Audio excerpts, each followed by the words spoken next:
এক টুকরো মুরগির মাংস দিয়ে আজকে এতগুলো নাস্তা বানাতে গিয়ে কি যে একটা অবস্থা হয়েছিল। আমার এই রান্নাঘরটিতে এত ঝুম বৃষ্টি শুরু হয়ে গেছে যে মনে হচ্ছিল যে আজকের দুপুরের গোসলটা কিন্তু এই সুন্দর বৃষ্টিতেই করা যাবে। আমার এই রান্নাঘরে এত সুন্দর বৃষ্টি হয় যে রান্নাঘরে ধারালেই মনে হয় বৃষ্টিতে ভেজা যাবে, কিন্তু যাই হোক এখন তো আর সম্ভব না, যেহেতু আমি ভিডিও করব, রান্না করব, অনেক কিছু বাকি আছে। তো প্রথমে শুরুতেই কিন্তু সকাল সকাল এই তো শুরু করে দিয়েছিলাম, আশা ছিল যে দুপুরেই শেষ করব, কিন্তু বৃষ্টির কারণে সব কিছু লেট হয়ে গিয়েছে। প্রথমে আমি কয়েকটা মশলা একত্রে এখানে আমি পানি দিয়ে গুলিয়ে নিয়েছি। এখানে আমি হলুদ, মরিচ, লবণ, গরম মশলা, একটু ধনে গুঁড়া, লবণ পরিমাণ মতো দিয়ে সব কিছু ভালো মতো মিশিয়ে নিয়েছি। তারপর আমি এখানে যে আটা দিয়ে কাই করে নিয়েছি, একটু কালো জিরা তেল আর ঠান্ডা পানি দিয়ে কাই করে নিয়েছি।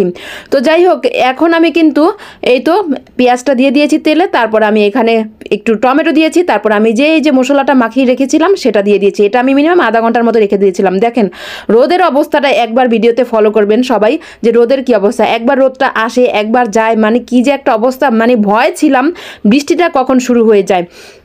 আর দুপুর টাইমটা হলে তো আরও খারাপ অবস্থা হয়ে যায়। তারপর আমি মশলা ভালো করে কষিয়ে আলু কুচি করে রেখেছিলাম সেটা দিয়ে দিয়েছি। আলুগুলো এভাবে ছোট ছোট করে কেটে রেখেছিলাম আর মুরগির মাংসটা দিয়েছি।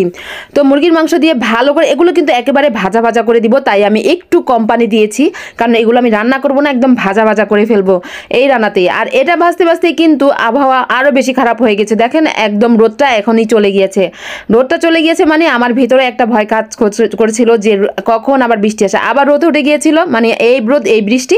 তারপর চুলাটা আমি সামনে টান দিয়ে আবার নিয়ে আসলাম যাতে আমি ভিডিওটা কমপ্লিট করতে পারি, কিন্তু পারিনি, কারণ আবার ঝুম বৃষ্টি শুরু হয়ে গিয়েছিল। মানে এই বৃষ্টিতে আর সম্ভবই না, কারণ যদি মানে চুলার আটা ভিজে যায় সেই জন্য আমি গরম চুলাটাই ঢেকে দিয়েছিলাম।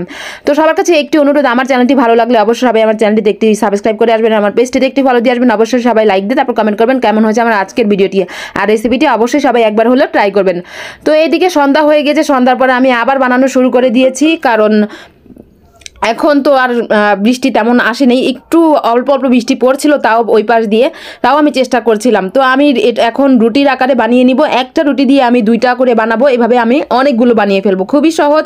তো একটা রুটি দিয়ে কিভাবে বানাচ্ছি আপনারা অবশ্যই দেখতে পেরেছেন। আর এইভাবে আমি মাংসের আলুর যে ভাজি করে রেখেছিলাম সেটা আমি দিয়ে এভাবে মুড়িয়ে তারপরে একটাকেই আমি 2 ভাগ করে নিব। তারপরে এখন আমি ছুরি দিয়ে এটা মাঝখান থেকে কেটে দিব, জাস্ট 2 পাশে যে আলুগুলো যাতে না বের হয়ে যায়, চিকেনগুলো বের না হয়ে যায়, সেই জন্য আমি এগুলো হাত দিয়ে চেপে দিব। তো এটা কিন্তু খুবই সহজ, কিন্তু বৃষ্টির কারণে আসলে আমার অনেক লেট হয়ে গেছে, একদম রাতের পর্যন্ত ভিডিওটা করতে হয়েছে, অনেক কষ্ট হয়েছে। তো তারপর আমি গরম তেলে ভেজে দিব, জাস্ট আপনাদের ভিডিওতে দেখানোর জন্য আমি একটু এখানে দেখালাম।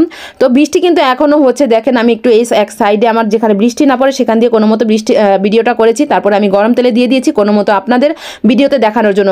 কেমন হয়েছে আজকের রেসিপিটি সবাই অবশ্যই ট্রাই করবেন, অনেক মজা লাগবে এই বিকেলের নাস্তা হিসেবে। আর আমার ভাই এসে মানে গপ গপ করে খাওয়া শুরু করেছে। সবাই ভালো থাকবেন, সুস্থ থাকবেন, স্বপ্নের পথে পাশে থাকবেন, আর আমি যাতে সুন্দর সুন্দর রেসিপি নিয়ে আসতে পারি আপনাদের জন্য, এটা আপনারা সবাই আমার জন্য দোয়া করবেন। আর সবাই ভালো থাকবেন, সবার জন্য শুভকামনা। আল্লাহ হাফেজ।